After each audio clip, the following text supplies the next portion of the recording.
देश नीति, केवल सच्ची और पक्की खबरें। देश नीति में दर्शकों आपका स्वागत है। मैं हूं आपके साथ राशिद ज़हीर।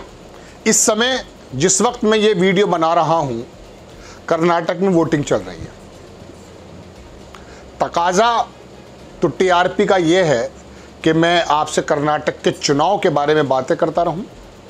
ज़्यादा संभावना है कि वीडियो और ज़्यादा लोगों तक चली जाएगी।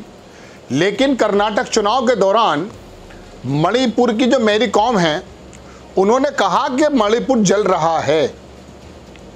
देश के बड़े बड़े नेता कर्नाटक के अंदर कितने ज़्यादा बिजी रहे ये आपने देखा।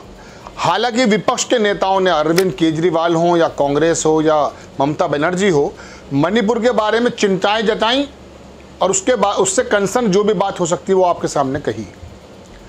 मैं मणिपुर की बात लेकर दर्शकों आपके सामने हाजिर हुआ क्योंकि मुझे मालूम है कि वाकई मणिपुर जल रहा था और जल रहा है। मुझे कर्नाटक चुनाव से ज़्यादा इम्पॉर्टेंट खबर ये लगी कि चुनाव तो आते हैं जाते हैं, अटल बिहारी वाजपेयी ने कहा, लेकिन आप चुनाव को ही अपना आखिरी मरकज़ समझ लें, आखिरी मनसब समझ लें, चुनावी मशीनरी का अपने आप को ज़बरदस्त प्रचारक समझ लें, 24 आवर्स 365 दिन चुनावी मोड में रहने वाली सरकार समझ लें, जैसा कि कहा जाता है भारतीय जनता पार्टी के बारे में। लेकिन 30 से 35 हज़ार लोग इधर से उधर हो गए, लाशें बिखर गईं, ये वाकई चिंता का विषय इसी भारत की धरती पे हो रहा है। वहाँ की खबर लेके मैं हाजिर इसलिए हुआ दर्शकों के, अमित शाह जी ने कहा कि वहाँ के हाईकोर्ट ने जो ये कहा है कि वहाँ का जो मैती समाज है, जो ओबीसी और एससी समाज में ऑलरेडी आता है, और आदिवासी को इस बात की नागवारी गुजरी कि उनको एसटी का दर्जा दे दिया गया, जिसकी वजह से कन्फ्लिक्ट हुआ। अमित शाह जी ने कहा कि सबको बैठाकर बात की जाएगी, डरने की किसी को ज़रूरत नहीं है। बहुत अच्छी बात है। लेकिन इसी बीच सीजेआई का बयान आया और उन्होंने कहा कि ये अधिकार तो हाईकोर्ट के पास ही नहीं था। किसी सरकार के पास, किसी कोर्ट के पास ये अधिकार ही नहीं होता है कि वो किसी जाति को अनुसूचित जाति में डाल दे या वो जो है किसी जाति को डिमोशन कर दे, प्रमोशन कर दे। ये अधिकार तो राष्ट्रपति के पास होता है। अब ये दोनों कन्फ्लिक्ट समझ में आए और मुझे ये लगा कि जब मणिपुर हाईकोर्ट ने ये आदेश दिया था कि सरकार अपनी सिफारिश भेजे केंद्र को कि मैतेई समाज को एसटी में डाल दिया जाए, उस समय भी मणिपुर के अंदर भारतीय जनता पार्टी की सरकार ने कोई जवाब दाखिल नहीं किया। फिर मुझे बात वो याद आ गई अमित शाह जी की, जब सरकारों को भी और अदालतों को भी उन्होंने लेसन देने की कोशिश की थी कि अदालतों को कुछ इस प्रकार के निर्णय देने चाहिए कि जिनका इम्प्लीमेंट करने में हमें आसानी हो, यानी कि अदालत भी इनकी मुनासिब सलाहियतों के साथ ही अपने निर्णय को दे। अब ये निर्णय चूंकि आया है उस समाज के पक्ष में जो समाज भारतीय जनता पार्टी को लगभग 30 से 40 सीटों पर मणिपुर में सपोर्ट करता है, तो अमित शाह जी ने कह दिया है कि सबको बिठाकर बात की जाएगी। यहाँ पर अदालत के निर्णय के खिलाफ ना तो मणिपुर की भारतीय जनता पार्टी की सरकार गई है, वापस जवाब दाखिल किया है, और ना अमित शाह जी ने ये बात कही है कि अदालतों को ऐसे निर्णय देना चाहिए जिससे इम्प्लीमेंट करने में आसानी हो।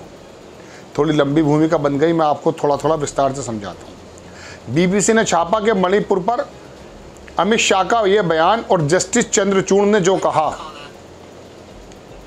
ये दोनों चीज़ें दर्शकों आपकी स्क्रीन पर हैं, वो देख लीजिए। इसके अंदर मणिपुर में मैतेई और कुकी समुदाय के हिंसक संघर्षों के बीच केंद्रीय मंत्री अमित शाह ने कहा कि बहुसंख्यक मैतेई को अनुसूचित जनजाति का दर्जा देने वाली अदालती आदेश पर सभी पक्षों के साथ मिलकर बात की जाएगी।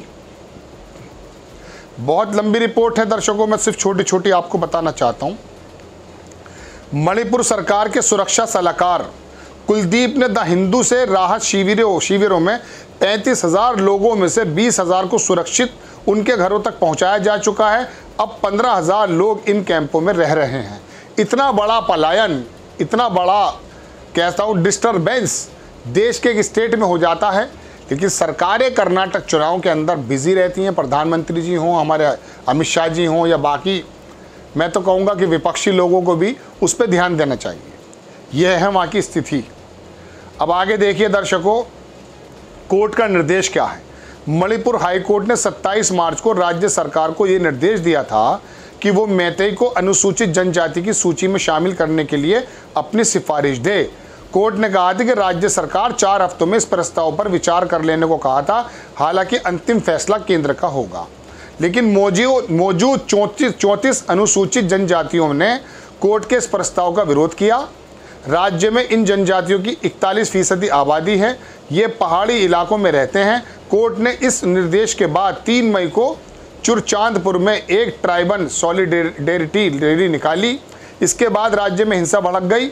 वहाँ के चीफ मिनिस्टर ने कहा कि 60 लोग मर गए। अब आप देखें, हालांकि राज्य सरकार ने इस फैसले को अदालत में चुनौती नहीं दी है। ये बात मैं आपको बताने के लिए हाजिर हुआ। जब ये फैसला आया तो भारतीय जनता पार्टी की मणिपुर की बहुमत वाली सरकार ने कोई भी उसके अंदर जवाब चुनौती नहीं दी। हिंदू लिखता है कि अमित शाह ने इंडिया टुडे को दिए गए इंटरव्यू में कहा कि कोर्ट ने एक फैसला दिया है कि मणिपुर सरकार सभी पक्षों से मशवरा करके उचित फैसला लेगी। किसी समुदाय या व्यक्ति को इसमें डरने की ज़रूरत नहीं है। ये बात अमित शाह जी ने कही, जो मैंने आपसे बताई थी।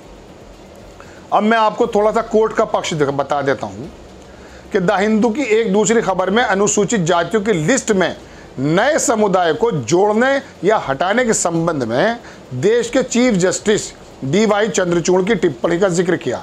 अखबार लिखता है कि मणिपुर हिंसा के बाद हालात सामान्य होने की खबरों के बीच जस्टिस चंद्रचूड़ ने कहा कि मणिपुर हाई कोर्ट को इस संबंध में 23 साल पुराने संवैधानिक पीठ का फैसला क्यों नहीं दिखाया गया।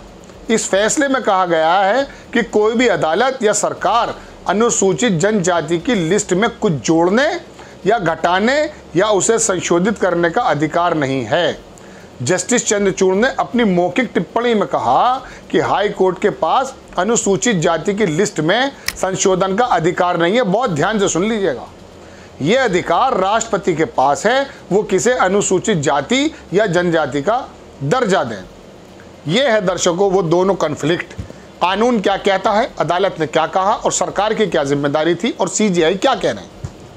कानूनी थोड़ी सी खबर है, आपको थोड़ी बोरियत महसूस हो सकती है, लेकिन मणिपुर के अंदर अगर कहें विपक्ष के अनुरूप के दुरंगा व्यवहार नहीं होना चाहिए। वहाँ का जो आदिवासी समूह है जो 90% क्षेत्रफल में रहता है, जंगल और पहाड़ों में, और ये मैतेई समाज जो वाकई थोड़ा ज़्यादा ज़रूर है, तब 50% से ज़्यादा है, लेकिन ये 10% प्लेन एरिया में रहता है। ये जब उन आदिवासियों के ST कोटे पर हमला होगा तो जाहिर सी बात है उनको तकलीफ होगी। हालांकि नौकरियां हैं या ऑप्शंस हैं वो कितने बाकी बचे हैं देश में तो आप अंदाज़ा कर सकते हैं, लेकिन ये कन्फ्लिक्ट, ये झगड़ा इतना बढ़ गया कि सरकार के डाटा के मुताबिक 60 लोग मारे गए, चर्चेज़ में आग लगा दी गई। लेकिन कर्नाटक चुनाव उसी तन्मयता के साथ चल रहा है। और एक तकलीफ़ के साथ आखिर में बात और कहूँगा आपसे, आप भी कर्नाटक के चुनाव की खबरें बहुत चाव से सुन रहे हैं। सुनिए, कोई बात नहीं है, लेकिन उससे ज़्यादा तकलीफ़ और ज़्यादा ध्यान देने से मणिपुर के जो भाई बहन सड़कों पे मारे गए उनके बारे में भी देखना चाहिए था। वहाँ जो हज़ारों परिवार तितर बितर हो गए उनके बारे में भी सोचना ज़रूरी था। अगर आप सोचते, मैं सोचता, गोदी मीडिया सोचता, सरकार भी सोच सोचती है सरकार। मैं आरोप नहीं लगा रहा हूँ, मैं तो बताना ये चाहता हूँ कि जितनी खबरें कर्नाटक के उस रण में जो फिर 5 साल बाद फिर आ जाएगा, सरकारें बदलेंगी, आएंगी, वही लोग मिलेंगे, कुछ बदल जाएंगे, कुछ ज़्यादा व्यवस्था चेंज होने वाली नहीं है। लेकिन व्यवस्था चेंज होती है आपके या मेरे लिए। जब हमारे हक़ व हकूक़ को छीना जाएगा उस समय ये खबरें ज़रूरी हो जाती हैं। और ख़बरों के बाद पब्लिक का जो रिएक्शन है संविधान के मुताबिक, वो सरकारों को अपने कदम पीछे लेने पर आगे लेने पे मजबूर कर देता। आपको खबर कैसी लगी अपनी राय कमेंट्स बॉक्स में ज़रूर दीजिएगा। चैनल को सब्सक्राइब कीजिए, शेयर कीजिए और एक इल्तिजा के साथ कि थैंक्स के बटन को ज़रूर दबाइए यदि आप चाहते हैं कि आज़ाद मीडिया अपना काम करता रहे। फेसबुक पर हमारा पेज है, उसको भी फॉलो कीजिए। नेक्स्ट टाइम में किसी खबर के साथ आता हूँ। जय हिंद। आपका एक सब्सक्राइब हमारे लिए महत्वपूर्ण है। देश नीति को अभी सब्सक्राइब करें और बेल आइकन को दबाना ना भूलें।